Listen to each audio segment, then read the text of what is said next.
निषाद राज गुह ने प्रथम बार जब रामभद्र को देखा, आहा हा हा महाराज कितने सुंदर हैं ये। परिचय पूछा, आप हैं कौन? बोले दशरथ, अयोध्या के राजा दशरथ नंदन राम है, हमारा राम की संतान है। तो बेटा ऐसे दर दर बन बन में क्यों भटक रहे हो? राम जी ने बताया, वनवास हुआ।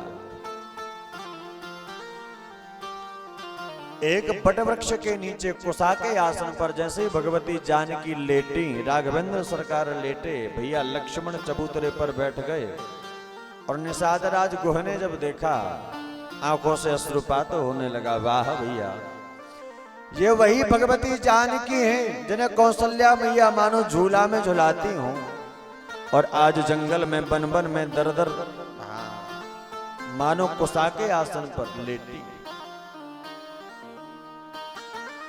श्रृंगबेरपुर के राजा महाराज निषाद राज को बड़े दुखित होते हैं, बड़े उद्वेग होते हैं। लक्ष्मण जी ने यहाँ समझाया, राजन काहू न को सुख दुख कर दाता, निज कृत कर्म भोग सब भ्राता।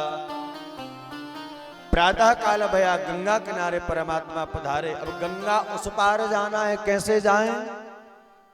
तो भैया कोई नाविक को बुलाया जाए। निषाद राज गुह ने केवट को बुलाया, और जो केवट को आवाज लगाई, मांगी नाभ न केवट आना, मांगी नाभ न केवट आना, मांगी नाभ न केवट आना, मांगी नाभ न केवट आना।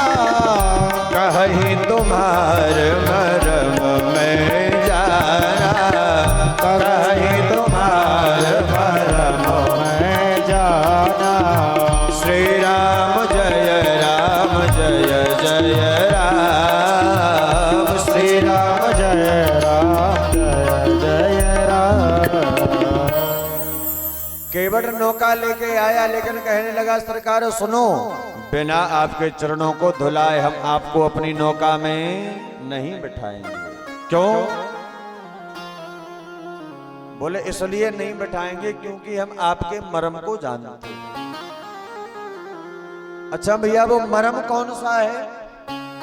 तुलसीदास जी कहते हैं, जिस मर्म की बात केवट कह रहा है, इस मर्म को लक्ष्मण हो यह मरम न जाना। स्वयं राम के सगे भैया लघु भ्राता भैया लक्ष्मण भी जिस मरम को नहीं जानते। केवट कहता है, कहीं तुम्हार मरम में जाना। अरे संसार को बनाने वाले ब्रह्मा, पालन करने वाले नारायण, संहार करने वाले रुद्र माने शंकर, तेऊ न जानहि मरम तुम्हारा। ऐसे ब्रह्मा विष्णु और महेश भी जिस मरम को नहीं जानते। केवट कहता है, कहीं तुम्हार मरम में जाना। 14 वर्ष का वनवास पूर्ण करके भगवान राघवेंद्र सरकार जब अयोध्या वापस लौटे, अयोध्या का सारा समाज मानो चाहता है राम जी से हम पहले मिलें, राघवेंद्र से हम पहले मिलें। भगवान ने सबका मनोरथ पूर्ण किया। राम जी ने अनंत स्वरूप तैयार किए, और मानो अयोध्या के लोगों को ऐसा लगा हो, राम जी पहले हमसे मिले, राम जी पहले हमसे मिले, राम जी पहले हमसे मिले। अमित रूप प्रगटे तेहि काला, जथा जोग मिले सबहि कृपाला। और क्षण माह सबहि मिले भगवाना। भगवान शंकर पार्वती जी को कथा सुनाते हुए कहते हैं, उमा मरम यह काहू न जाना। माने जिस मरम को अयोध्या के लोग भी नहीं समझ पाए, आज केवट कहता है, कहीं तुम्हार मरम में जाना। कौन सा मरम रहा होगा भैया? केवट प्रभु से कहता है, सरकार सुनो, हम पूर्व जन्म में कछुआ थे। केवट पूर्व जन्म में एक कछुआ था, और ये जो राम है ये साक्षात नारायण थे। ये जो जानकी जी हैं ये साक्षात भगवती लक्ष्मी थी, और ये जो भैया लक्ष्मण हैं ये साक्षात 1000 फण वाले शेषनाग थे। और भैया क्षीर सागर में ये कछुआ रूपी केवट पूर्व जन्म में केवट कछुआ था। मानो नारायण के चरणार बिंदों को स्पर्श करने के लिए जाना चाहता था, दंडवत प्रणाम करने जाना चाहता था, लेकिन लक्ष्मी जी ने रोक दिया। लक्ष्मी जी बैठी थी, जल में हाथ कर दिया, तो जल की लहरों के कारण केवट रूपी कछुआ दूर चला गया। दोबारा फिर इस केवट रूपी कछुआ ने प्रयास किया। उधर लक्ष्मण जो शेषनाग के रूप में थे अपने फड़ों से फुसकार मारी हो, मानो डर के मारे केवट जी कछुआ के रूप में जब थे दूर चले गए। माने ये लक्ष्मण और जानकी जी ने, इन दोनों ने केवट रूपी कछुआ को राम रूपी नारायण से मिलने ना दिया। केवट कहता है सरकार आपको स्मरण होगा, आप नारायण रूप में थे, हम कछुआ के रूप में थे, और इन दोनों ने माने जानकी जी ने और लक्ष्मण जी ने हमें, और आज देखो आप दोनों लोग हमारे द्वार पर आए हैं। एक मर्म ये जानता हूं, दूसरा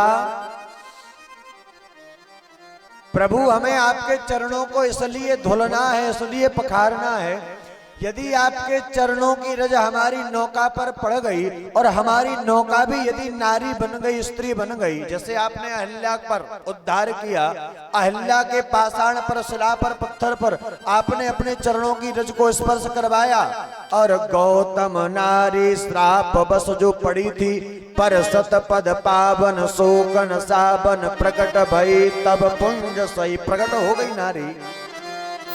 और प्रभु यदि वही आपके चरणों की रज हमारी नौका में लग गई और हमारी नौका नाव भी यदि स्त्री बन गई, तो हमारा क्या हाल होगा?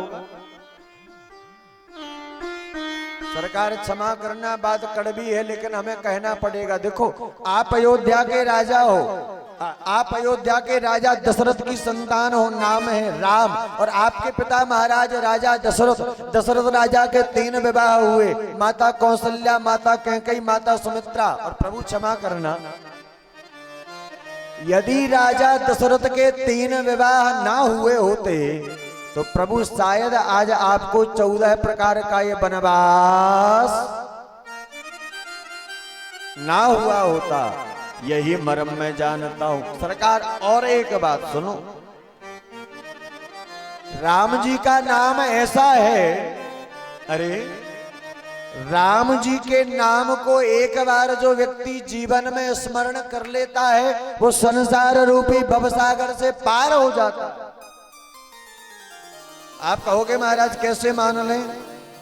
अरे जासु नाम सुमिरत एक बारा, जासु नाम सुमिरत एक बारा, जासु नाम सुमिरत एक बारा, जासु नाम सुमिरत एक बारा, उतरहि नर भव सिंधु अपारा, उतरहि नर भव सिंधु अपारा। श्री राम जय राम, जय जय राम, श्री राम जय राम, जय जय राम। माने जो राम का नाम सारी दुनिया के लोगों को भव रूपी सागर से पार कराने का सामर्थ्य रखता है, आज वही राम सोई कृपालु केवटहीन होरा। माने सारे संसार को भवसागर से पार कराने वाले स्वयं परमात्मा आज केवट की ओर देख रहे हैं कि केवट हमें नौका में बिठाओ और हमें गंगा पार लगाओ। प्रभु यही मर्म है जो मैं जानता हूं।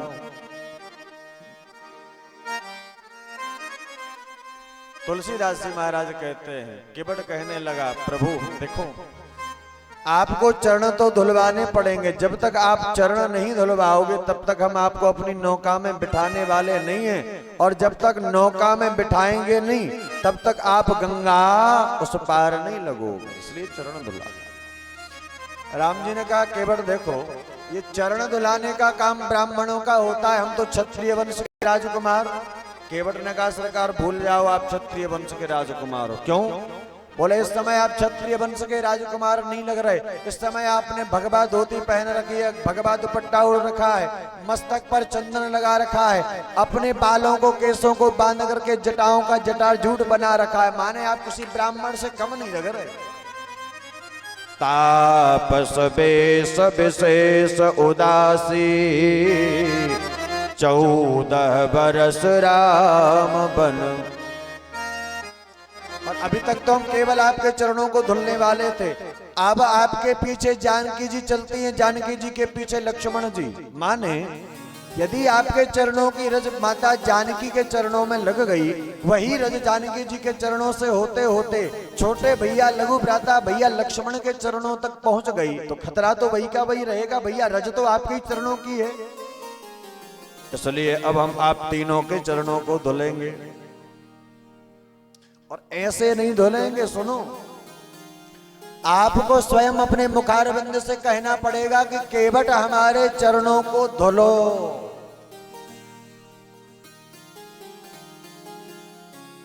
भैया जरा विचार करना आप लोग, संसार में ऐसा कौन सा व्यक्ति होगा जो स्वयं कहेगा भैया लो हमारे पैर धुल लो, पैर पखार लो? होगा कोई? नहीं होगा ना। कोई हमारे चरणों को धुले, कोई हमारे पैरों को पखारे, फिर भी एक बार हम रोकते भैया हो गया रहने दो।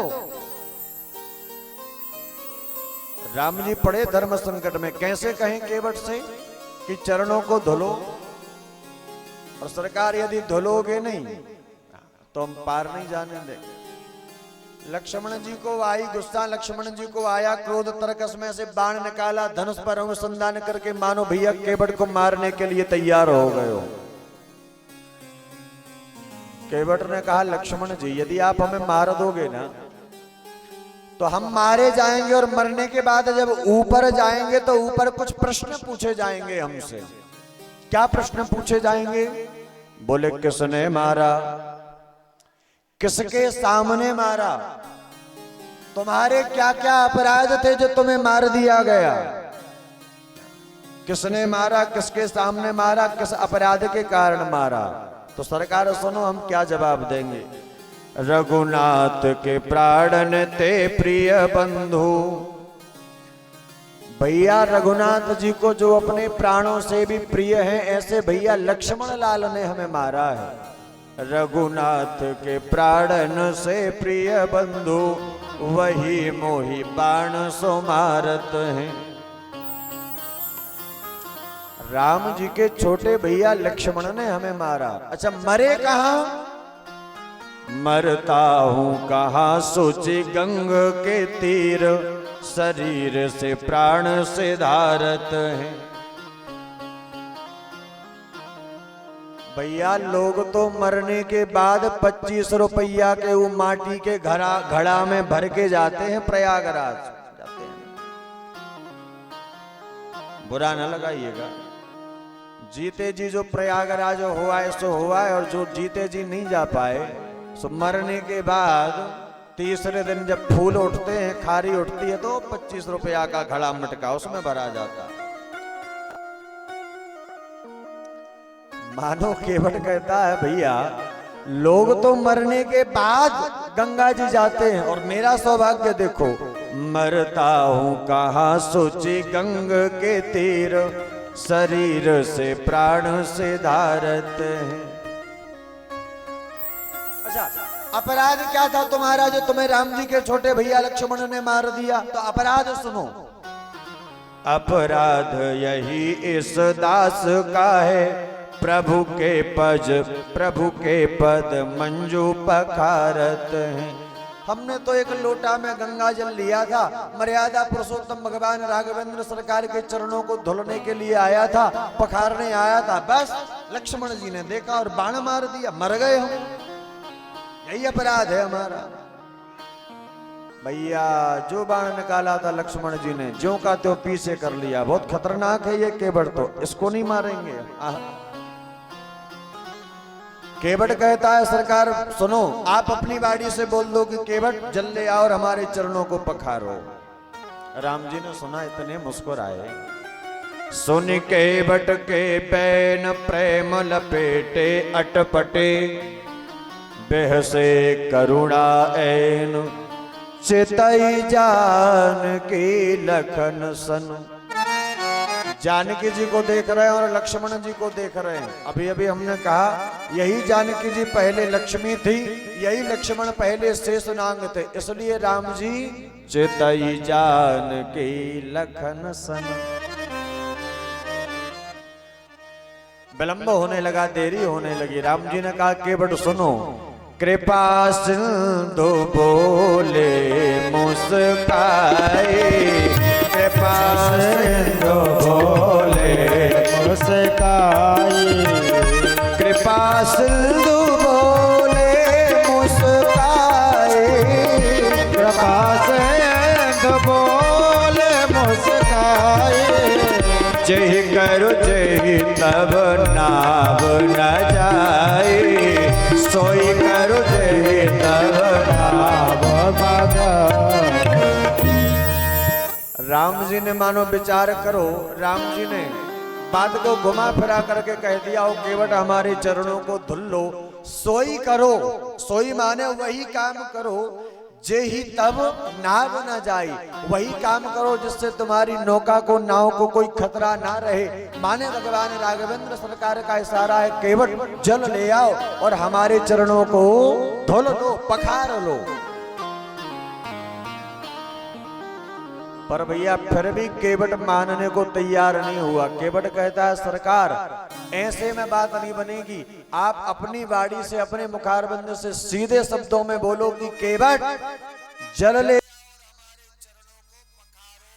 और जब तक आप सीधे शब्दों में नहीं बोलोगे तब तक हम आपके चरणों को धुलने वाले नहीं। तो राम जी को अंत में कहना पड़ा, बेगे अनुज आये पखारो, बेगे अनुज आये पखारो, होत विलंब उतारहि पारो, होत विलंब उतारहि पारो। सीताराम भजो, सीताराम भजो, रघुनाथ भजो, रघुनाथ भजो, हनुमान कहो बेगियान जल पाए पखारो, बेगियान जल पाए पखारो, होत विलंब उतारहि पारो, होत विलंब उतारहि पारो। अयोध्या नाथ भगवान की। भगवान ने कहा केवट जल का लोटा लेकर के आओ, हमारे चरणों को धुलो। जैसे ही भगवान का आदेश सुना केवट ने दौड़ लगाई और जहां इसकी कुटिया थी, कुटिया में प्रवेश किया, पत्नी का हाथ पकड़ा। देवी जानती है आज हमारे घाट पर, गंगा के घाट पर कौन आया है? कौन आया है? अरे साक्षात जगदाधार जगन्नियंता अखिल ब्रह्मांडों के नायक, अणु से लेकर परमाणु तक को जो आधार आहार देने वाले, अकारण ही भक्तों पर जो कृपा करुणा दया दृष्टि बरसाने वाले हैं, ऐसे साक्षात नारायण आए और हमसे नौका मांगी है। हमसे कह रहे हैं केवट हमारे चरणों को धुलो, हमारे पैरों को पखारो। चलो। केवट की पत्नी बड़ी उदास हो गई, मन में बड़ा उद्वेग भर आया। केवट से कहने लगी प्राणनाथ, भगवान ने हमें इतनी गरीबी दी, आज तक हमें उसका अफसोस नहीं हुआ, आज तक हमें गरीबी खली नहीं। पर प्राणनाथ आज हमें ये गरीबी बड़ी खराब लगी। केवट ने कहा क्यों? बोले यदि हमारे पास सोने की थाली होती, सोने का लोटा होता, तो आज हम मर्यादा पुरुषोत्तम भगवान राघवेंद्र सरकार के श्री चरणारविंदों को सोने की थाली में रखते और उस सोने के लोटा में गंगा जी का जल भर के पखारते। पर भैया भगवान ने इतनी गरीबी दी है कि खाने के भी लाले हैं। सोने की थाली और सोने का लोटा कहां से मिलेगा हमें? केवट ने समझाया, अरे बड़ी भोरी है तो नहीं जानती भगवान धन नहीं चाहते, भगवान संपत्ति नहीं चाहते, भगवान पद नहीं चाहते, भगवान प्रतिष्ठा नहीं चाहते। विचार करिए, हम मंदिर जाते हैं, पर्स निकाला, 10 का नोट, 20 का नोट, 50 का नोट निकाल करके चढ़ाया भगवान के चरणों में, और उन्हीं भगवान के चरणों में बामांग में साक्षात जगदम्बा माता लक्ष्मी खड़ी है। नारायण की सेवा में साक्षात लक्ष्मी विराजी है। भगवान खड़े खड़े मुस्कुराते हैं, वाह रे दुनिया के आदमी, माने धन की जरूरत तेरे परिवार को है, सो धन तो हमें लाके चढ़ाता है, और तेरा मन हमें चाहिए, सो मन दुनिया में लगाता है। ऐसे करते हैं ना हम लोग, सब मांगते हैं भगवान से, सुख संपत्ति घर आवे कष्ट मिटे। और भैया ये लाइन गालो, बड़ी अच्छी बात है। इसके बाद एक बात और कह दो, श्याम सुंदर घर आवे कष्ट मिटे। माने भगवान भी खुश हो गए और हम भी खुश हो गए। हाँ जी कि ना जी? भगवान ने 2 मशीनें दी हैं, एक दिल की, दूसरी दिमाग की। और भगवान कहते हैं दिल हम में लगाओ, दिमाग दुनिया में लगाओ। पर हम लोग करते उल्टा है, दिल लगाते हैं दुनिया में, दिल लगाते हैं ना दुनिया में। ओ फिल्मी गाना वाले आजकल के बाल बच्चे फटो जींस को पैंट पहने, 25,000 को मोबाइल धरे, गाना बजाओ तो मैंने दिल तुमको दिया, बजाते हैं ना लोग। और गजब, एक जगह भैया हम गाना सुन रहे थे, एक श्रीमान जी सुन रहे थे, मेरे दिल के टुकड़े 1000 भये, कछु इधर गिरे कछु उधर गिरे। पछारे से हम चले जा रहे थे, हमने कहा भैया दिल के टुकड़ा तुम्हारे 1000 हो गए, कछु नाए गिर गए, कछु माए गिर गए, तुम अबे तक नहीं मरे, तुम जहीं को तहीं जिंदा बने। अरे भारत का सबसे बड़ा अस्पताल दिल्ली में है, नाम है अपोलो हॉस्पिटल। भगवान ना करे भैया किसी के दिल में छोटा सा छेद हो जाए, उस छोटे से दिल को छेद भरने के लिए 5 लाख लगते हैं। कितने? 5 लाख एक छोटे से दिल के छेद को भरने को। नाए देखो इन्हें ऐसी जबानी चढ़ी, दिल के टुकड़ा 1000 हो गए, कछु नाए गिर गए, कछु माए गिर गए, जे जहीं को तहीं बने, जे नहीं मरे। भगवान ही मालक, भक्त वत्सल भगवान की जय। भगवान भाव के भूखे हैं, भाव का भूखा हूं मैं, भाव ही बस सार है। भाव से मुझको भजे तो भव से बेड़ा पार है। अरे अन्न धन और वस्त्र भूषण कुछ न मुझको चाहिए, केवल प्रेम से मुझको भजे तो भव से बेड़ा पार। नाविक लोग, केवट लोग जब नौका में पानी भर जाता है तो भरे हुई नौका में से पानी निकालने के लिए एक छोटा सा लकड़ी का पात्र रखते हैं, जिसको कहा जाता है कठौता। केवट ने उसी कठौते में भगवान के चरणारविंदों को रखा और अति आनंद उमगे अनुरागा, चरण सरोज पखारन लागा। अति आनंद उमगे अनुरागा, चरण सरोज पखारन लागा। अति आनंद उमगे अनुरागा, चरण सरोज पखारन लागा। अति आनंद उमगे अनुरागा, चरण सरोज पखारन लागा। केवट ने भगवान राघवेंद्र सरकार के चरणों को पखारा। राम जी ने कहा अब पार कराओ, बोले अभी नहीं। तो बोले देखो प्रभु सब माताएं तो उठने लगी, जान लगी, 2 मिनट और दे दो तो कथा विराम करे। फिर 5 बजे हो जाएगी, बिल्कुल 2 मिनट कम है 5 बजने में। हाँ 2 मिनट का समय और दो। भक्त वत्सल भगवान की जय। केवट कहता है प्रभु हमारे पितरों का अभी उद्धार नहीं हुआ है। राम जी ने कहा पितर गंगा जी के किनारे रहते हुए भी तुम्हारे पितर तरे नहीं अभी।